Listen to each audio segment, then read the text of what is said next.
Hello friends, के sir inspiration के इस नए वीडियो में आप सभी का बहुत बहुत स्वागत है। तो चलिए आज के इस इम्पोर्टेंट सेशंस की शुरुआत करते हैं एक मोटिवेशनल थॉट के साथ कि कहती है मुझसे ज़िंदगी कि मैं अपनी आदतें बदल दूं। कहती है मुझसे ज़िंदगी कि मैं अपनी आदतें बदल दूं और बहुत चला लोगों के पीछे,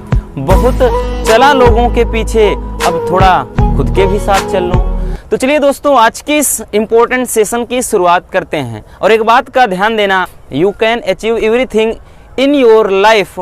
आप हर चीज़ हासिल कर सकते हो जिस दिन आप औरों के पीछे भागना छोड़ दोगे और खुद के साथ चलोगे।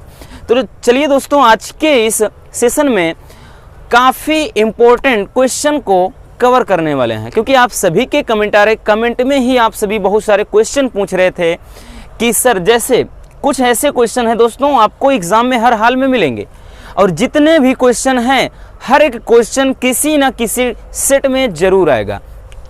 जैसे बात करें सबसे ज़्यादा क्वेश्चन इंपॉर्टेंट, जैसे कि एक चालक तार की लंबाई खींचकर दोगुनी कर दी जाए तो प्रतिरोध पर क्या प्रभाव पड़ेगा। आप सेकेंडों में इसको लगा कर आओगे, ये मैं आपसे वादा करता हूँ। इसके अलावा जैसे देगा एक तार का प्रतिरोध 4 ओम है, और यदि तार की लंबाई 3 गुनी कर दी जाए तो तार का नया प्रतिरोध क्या हो जाएगा। इस तरह का क्वेश्चन होता है। और साथ ही आपने देखा होगा जैसे तरंग दैर्ध्य वाले फोटॉन की ऊर्जा, और इधर चले जाइए एक एंगस्ट्रॉम तरंग दैर्ध्य वाली एक्स किरण की आवृत्ति क्या होगी। यानी ये जो होते हैं दोस्तों, ये काफ़ी इंपॉर्टेंट क्वेश्चन है। 2 नंबर में और 1 नंबर में ये क्वेश्चन आते हैं। और आज जो शाम को सेशन होगा वो तो बहुत ही इंपॉर्टेंट होगा, क्योंकि उसके लिए हम मेहनत कर रहे हैं। जो 3 नंबर वाले क्वेश्चन होते हैं उनकी संख्या होती है 10, यानी 30 नंबर बहुत इंपॉर्टेंट होते हैं आपके एग्ज़ाम के लिए, और 30 नंबर तो पूरा का पूरा खेल ही बदल देंगे। सो आज शाम को तो और धमाकेदार क्लास आने वाली है। सो इसलिए जो भी नए स्टूडेंट हैं चैनल को सब्सक्राइब कर लें। और मैं आपसे वादा करता हूं भाई, पूरा तो नहीं लेकिन हाँ इतना ज़रूर कहना चाहूँगा कि आप फेल नहीं होंगे, फिजिक्स कितना भी टफ पेपर आएगा। तो चलिए यहाँ से देख लेते हैं। पहला क्वेश्चन क्या है दोस्तों, एक समान वैद्युत क्षेत्र में वैद्युत द्विध्रुव कब अस्थायी साम्यावस्था में होता है। इस तरह का क्वेश्चन पूछा जाता है। अब देखिए यहाँ से आपके 2 से 3 क्वेश्चन कवर हो जाएंगे। इसमें साम्यावस्था पूछेगा, या फिर 180 अंश कह देगा, या फिर 90 अंश कहेगा, या 45, तो सभी के सभी इसी क्वेश्चन से तो कवर हो जाएंगे ना। कह रहा है कि कब अस्थायी साम्यावस्था में होता है। हमें पता है दोस्तों कि ये जब भी वैद्युत द्विध्रुव वाला अगर आपने पढ़ा होगा, हमने इस पर न्यूमेरिकल भी बताया है, निगमन भी बताया है, टाउ बराबर PE sin थीटा। अब ये कह रहा है कि वैद्युत द्विध्रुव कब साम्यावस्था में होगा। तो साम्यावस्था में कब होगा दोस्तों, साम्यावस्था में ये तब होगा जब क्या होगा, थीटा का वैल्यू क्या होगा, 0 डिग्री हो जाएगा। यानी जब थीटा का मान यहाँ पर हम 0 डिग्री रख देंगे तब क्या हो जाएगा, ये साम्यावस्था में रहेगा। बस इतना करना था कि जब थीटा बराबर 0 डिग्री हो जाए तब क्या हो जाएगा, वैद्युत जो द्विध्रुव होगा वो साम्यावस्था में हो जाएगा। बस। अब दूसरा क्वेश्चन है कि समरूप आवेशित गोलीय कोश के केंद्र पर वैद्युत क्षेत्र का मान कितना होगा। देखिए सारे के सारे क्वेश्चन हमने प्रीवियस यानी जो 2021 में और 2020 में 19 में जो पेपर हुए थे उन सभी से ही क्वेश्चन को उठाया है, और उसी से ही बार बार ये क्वेश्चन आते हैं, आप सभी को पता होगा। इसमें देख लीजिए, कह रहा है कि समरूप आवेशित गोले। तो एक बात का ध्यान देना दोस्तों, कोई गोला होता है, कोई भी अगर गोला होता है, ठीक, तो उस गोले को, खोखला गोला रहेगा तो उस गोले को दिया गया आवेश, यानी इस गोले को आप जितना भी आवेश दोगे, ठीक है ना, इस गोले को आप जितना भी आवेश दोगे वो आवेश क्या होता है, इसके पृष्ठ पर, यानी इसके चारों ओर इसके पृष्ठ पर दोस्तों क्या हो जाता है, संचरित हो जाता है, यानी इसके पृष्ठ पर वो आवेश फैल जाएगा। ठीक है ना, इसके आवेश पर वो पूरा का इसके क्या है, पृष्ठ पर पूरा का पूरा आवेश फैल जाता है। अर्थात जो केंद्र पर होगा, तो यहाँ पर जो केंद्र पर दोस्तों कह रहा है वैद्युत क्षेत्र, तो केंद्र पर जो वैद्युत क्षेत्र का मान हो जाएगा वो क्या हो जाएगा, 0 हो जाएगा। समझ में आई बात। क्या लिखना है कि किसी भी खोखले गोले को दिया गया आवेश समान रूप से उसके पृष्ठ पर वितरित हो जाता है, अर्थात उसके केंद्र पर जो वैद्युत क्षेत्र का मान होगा वो शून्य हो जाएगा। बस इतनी सी बात है। अब आगे कह रहा है कि एक सेल का विद्युत वाहक बल 2 वोल्ट है। 2021 में ही आया था कि एक सेल का विद्युत वाहक बल 2 वोल्ट है। तो इस कथन का क्या अर्थ है, यानी इस कथन के अर्थ को आप समझाइए, इसका क्या मतलब है। देखिए, इसका सिंपल सा लॉजिक है, एकदम सिंपल सी बात है कि जब किसी, ध्यान देना दोस्तों, कोई सेल है या जब किसी सेल या किसी परिपथ, चाहे जो बोलिए, जब किसी सेल में वैद्युत धारा प्रवाहित की जाती है, यानी उस संपूर्ण परिपथ में वैद्युत धारा प्रवाहित की जाती है, तो किया गया कार्य 2 जूल होगा। ये है बस, ठीक ना। फिर से समझ लीजिए, इस टाइप का क्वेश्चन आए, क्योंकि मान बदल सकता है, पैटर्न तो रहेगा वही। यही लिखना होता है दोस्तों कि किसी भी सेल के संपूर्ण परिपथ में धारा प्रवाहित करने पर जो किया गया कार्य है वो 2 जूल है। बस इतनी सी बात है, यही क्या हो जाएगा, यानी ये कार्य को दर्शाता है कि जो किया गया वो कार्य है, क्या हो जाएगा, वो 2 जूल कार्य करना पड़ रहा है। बस इतना ध्यान देना है दोस्तों कि 2 जूल कार्य करना पड़ रहा है, ठीक। नेक्स्ट क्वेश्चन है कि एक चालक तार की लंबाई खींचकर 2 गुनी कर दी जाए, देन कह रहा है कि प्रतिरोध पर क्या प्रभाव पड़ेगा। तो एकदम सिंपल सा आपको हम फार्मूला बता देते हैं। इस टाइप का कितना भी क्वेश्चन आएगा आप फोड़ के एग्जाम में आओगे, ठीक। ये जो आपका फार्मूला होगा, ध्यान देना दोस्तों, जब भी लंबाई की बात करें और प्रतिरोध की बात करें तो एक फार्मूला होता है, नया प्रतिरोध बराबर नया प्रतिरोध बराबर नया प्रतिरोध बराबर n स्क्वायर गुणे पुराना प्रतिरोध। ये हो जाता है भाई साहब आपका एक फार्मूला, ठीक है ना। क्या है, आप इसको तो याद ही कर सकते हैं ना, क्योंकि इस पे क्वेश्चन आएगा। तो आपको क्या करना है कि नया प्रतिरोध बराबर क्या हो जाएगा, n स्क्वायर गुणे पुराना प्रतिरोध। तो इसमें क्या करना है आपको, क्या कह रहा है कि तार की लंबाई खींचकर 2 गुनी कर दी जाए। n क्या है, n यही लंबाई को दर्शाती है। n का मतलब कितना गुना है दोस्तों। तो यहां समझिए, नया प्रतिरोध यानी r डैश बराबर हम मान लेते हैं नया प्रतिरोध n स्क्वायर यानी 2 का स्क्वायर आप कर देंगे, और पुराना प्रतिरोध हम मान लेते हैं r ही है। तो क्या हो जाएगा भाई साहब, तो जो नया प्रतिरोध हो जाएगा यानी वो क्या हो जाएगा, तो प्रतिरोध पर क्या प्रभाव पड़ेगा, प्रतिरोध 4 गुना हो जाएगा। समझ में आ गई बात। चलिए इसको अच्छे से देख लीजिएगा। इसी तरह इसमें करेंगे। अब देखिए, इसमें क्वेश्चन का पैटर्न थोड़ा सा चेंज है, फार्मूला वही है। कह रहा है कि एक तार का प्रतिरोध 4 ओम है।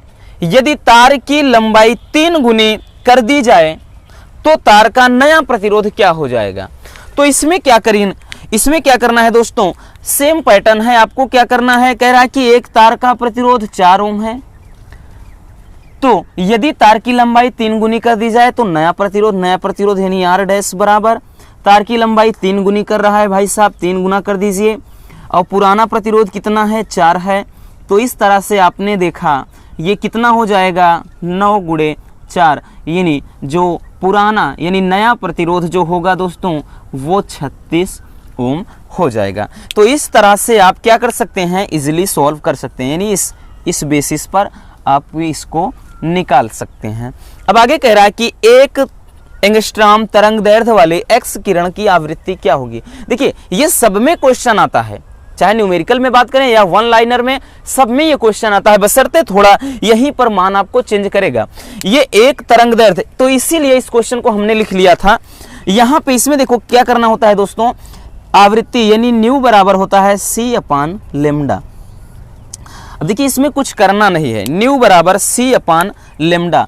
यहाँ से आप क्या करेंगे, न्यू यानी क्या है, आवृत्ति, और c का मान कितना यानी प्रकाश की चाल 3 × 10⁸ होता है। और ये क्या है दोस्तों, एक एंगस्ट्रॉम को मीटर में कन्वर्ट करेंगे 10⁻−10 मीटर। इसको लिखना चाहेंगे तो 3 × 10⁻, देखिए ये माइनस का है, ऊपर जाएगा प्लस का हो जाएगा यानी 18, ठीक है ना। ये आवृत्ति यानी हर्ट्ज में होगा। तो इस तरह से आप क्या इसको सॉल्व कर सकते हैं। ठीक है ना, क्या है कि इस पर ध्यान देना दोस्तों, कोई भी मान आगे पीछे करेगा तो आप इससे कंफ्यूज मत होइएगा। जैसे इसमें क्या है, पुराना प्रतिरोध देकर के नया प्रतिरोध देकर पुराना प्रतिरोध पूछ सकता है। जैसे अब देखा केवल तार की लंबाई यहाँ से 2 गुनी 3 गुनी कर सकता है। चलिए अब नेक्स्ट क्वेश्चन है कि हाइड्रोजन के स्पेक्ट्रम में कौन सी श्रेणी पराबैंगनी भाग में बनती है। तो ध्यान से समझना, आज इसमें हम सब श्रेणी लिख दे रहे हैं कि ताकि आपको कोई प्रॉब्लम ना हो। इसमें क्या है दोस्तों, ध्यानपूर्वक समझना, लाइमन है, लाइमन श्रेणी है, बामर श्रेणी है, पाश्चन श्रेणी है, ब्रैकेट श्रेणी है और फुंड श्रेणी है। ये क्या है, 5 श्रेणियां हैं। हाइड्रोजन स्पेक्ट्रम में बनने वाली 5 श्रेणियां हैं। जो लाइमन श्रेणी बनती है वो बनती है दोस्तों पराबैंगनी भाग में। तो आंसर तो मिल ही गया, कौन सी श्रेणी पराबैंगनी भाग में, लाइमन। और जो बामर है दोस्तों ये बनती है आपको आपके ये दृश्य भाग में। ठीक, हाइड्रोजन स्पेक्ट्रम के दृश्य भाग में। पाश्चन क्या है, अवरक्त भाग में बनती है, अवरक्त भाग में, ये भी अवरक्त भाग में बनती है। और फुंड भी क्या है, अवरक्त भाग में बनती है। इन्हीं 5 श्रेणियां आपको याद कर लेना है कि लाइमन श्रेणी पराबैंगनी भाग में, बामर श्रेणी दृश्य भाग में, पाश्चन श्रेणी अवरक्त भाग में और ब्रैकेट श्रेणी अवरक्त और फुंड श्रेणी अवरक्त भाग में बनती है। ठीक है ना, तो इतना सा लॉजिक है। आगे क्वेश्चन है कि फोटॉन के संवेग तथा तरंग दैर्ध्य में संबंध ज्ञात कीजिए।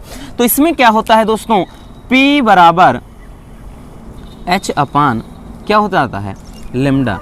P बराबर H अपान लेमडा, ये क्या होता है, फार्मूला। अब देखिए यहाँ से हम कई फार्मूला आपको बता देते हैं। क्या हो, P बराबर H अपान लेमडा, क्योंकि ये संवेग है, लेमडा क्या है, तरंग दैर्ध्य, H क्या है, प्लांक नियतांक है। यहाँ से दोस्तों कई तरह से, अब देखिए P बराबर ध्यान देना H अपान यहाँ से अगर लेमडा बराबर निकालना हो, लेमडा बराबर निकालना चाहेंगे तो इसको ऐसे लिख सकते हैं, तो ये भी हो जाता है।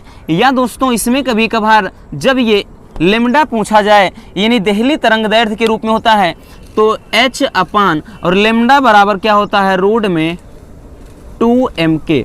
तो यहाँ से भी क्या होता है, इस फार्मूले पर भी न्यूमेरिकल आता है।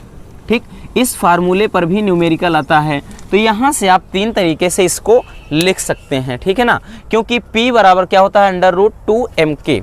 और वैसे भी P बराबर m इंटू वी होता है, लेकिन यहाँ काइनेटिक एनर्जी और उसके द्रव्यमान के फॉर्म में रहे तब क्या है, हम ये फार्मूला अप्लाई करेंगे। ठीक है ना, अब आगे कह रहा है कि 5 × 10⁻⁷ मीटर तरंग दैर्ध्य वाले फोटॉन की ऊर्जा।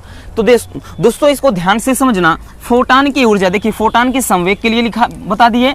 ठीक, तो फोटॉन की ऊर्जा के लिए जो सूत्र होता है वो होता है E बराबर H इंटू न्यू, E बराबर H इंटू न्यू, या E बराबर H और E बराबर H और न्यू को लिखते हैं C अपान लेमडा, C अपान लेमडा। तो इस तरह से दोस्तों ये फार्मूला आपके सामने निकल कर आ गया, यानी E बराबर HC अपान लेमडा। C क्या है, प्रकाश की चाल, लेमडा क्या है, तरंग दैर्ध्य, H क्या है, प्लांक नियतांक, E क्या है, फोटॉन की ऊर्जा।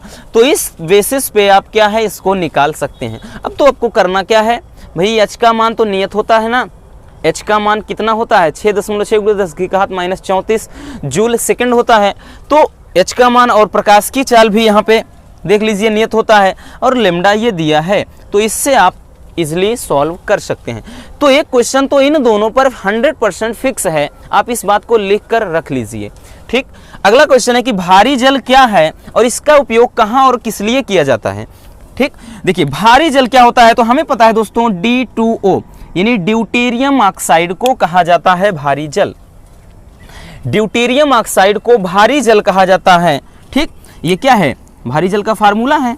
अब देखिए भारी जल क्या है, तो हो गया ड्यूटेरियम ऑक्साइड को भारी जल कहा जाता है। और इसका उपयोग कहाँ होता है, तो इसका उपयोग आप सभी को पता है नाभिकीय रिएक्टर में किया जाता है। नाभिकीय यानी परमाणु भट्ठी, नाभिकीय रिएक्टर में इसका उपयोग किया जाता है। ठीक, और किसके लिए किया जाता है, न्यूट्रॉन मंदक के रूप में। न्यूट्रॉन मंदक यानी क्या है, उसकी गति को धीमा, यानी जो भी रासायनिक अभिक्रियाएं अगर तीव्र होती हैं तो उसकी गति को नियंत्रित करने के लिए इसका प्रयोग किया जाता है, न्यूट्रॉन मंदक के रूप में किया जाता है। और अगला क्वेश्चन है कि आइंस्टीन का द्रव्यमान ऊर्जा समीकरण क्या होता है। तो आप सभी को पता होगा दोस्तों, ये होता है E बराबर m इंटू सी स्क्वायर। E बराबर m इंटू सी स्क्वायर। अगर द्रव्यमान क्षति के रूप में इसे लिखा जाता है तब इसी फार्मूले को थोड़ा मॉडिफाई करके यानी डेल्टा E बराबर डेल्टा m गुणे सी स्क्वायर, यानी इस फॉर्म में लिख देते हैं, ठीक है ना। ये क्षति थोड़ा अगर निकालना हो, ठीक, द्रव्यमान में क्षति अगर निकालना हो। और इसी में एक होता है नाभिकीय विखंडन और नाभिकीय संलयन। तो नाभिकीय विखंडन क्या है कि जब किसी परमाणु पर न्यूट्रॉनों की बमबारी की जाती है तो वो क्या होता है, दो हल्के नाभिकों में टूटता है। इस प्रक्रिया को नाभिकीय विखंडन कहते हैं। और जब क्या होता है, दो हल्के नाभिक मिलकर के किसी भारी नाभिक का निर्माण करते हैं, देन इस प्रक्रिया को कहते हैं नाभिकीय संलयन। और जो परमाणु बम होता है दोस्तों, वो नाभिकीय विखंडन प्रक्रिया पर आधारित है। और जो सूर्य से मिलने वाली ऊर्जा और हाइड्रोजन बम होता है वो नाभिकीय संलयन पर आधारित है, ठीक है ना। चलिए, इतना क्लियर हो गया। अगला क्वेश्चन है कि nवें ऊर्जा स्तर के लिए हाइड्रोजन परमाणु की आयनन ऊर्जा क्या होती है। nवें ऊर्जा स्तर के लिए, तो इस पे भी न्यूमेरिकल आता है और साथ ही साथ ये क्या है, एक वन लाइनर क्वेश्चन पूछा जाएगा, ठीक है ना। तो इसमें इसके लिए फार्मूला होता है En बराबर -13.6 बटे n स्क्वायर। यहाँ से क्या हो जाएगा, आप क्या ऊर्जा स्तर निकाल सकते हैं। देखिए यहाँ En क्या है, तो परमाणु की आयनन ऊर्जा है। n क्या है, ये हाइड्रोजन का जो परमाणु ऊर्जा स्तर होता है, यानी जो भी लाइनें होती हैं इस तरह से जो लाइनें होती हैं दोस्तों, अभी बताया ना, लाइमन बामर श्रेणी पास्टन ब्रैकेट फुंड, इसमें क्या होता है कि n बराबर 1, n बराबर 2, n बराबर 3। तो यही क्या है, n क्या है, ऊर्जा स्तर है। इसी को इस पर पुट करके हम क्या निकाल लेते हैं, आयनन ऊर्जा। तो आपने देखा कि ये बहुत ही मज़ेदार क्वेश्चन थे और सभी क्वेश्चन को हमने प्रीवियस ईयर के क्वेश्चन पेपर से पिक किया है, वहीं से उठाया है और वाकई में क्वेश्चन बहुत ही मज़ेदार हैं। तो मिलते हैं शाम को एक बहुत ही इम्पोर्टेंट सेशन के साथ। तो तब तक के लिए इससे तैयारी मज़ेदार तरीके से करते रहिए। मिलते हैं नेक्स्ट वीडियो में। अगर वीडियो पसंद आई है तो प्यार से एक लाइक कर देना और चैनल पर पहली बार बन रहे हैं तो चैनल को सब्सक्राइब कर लीजिए।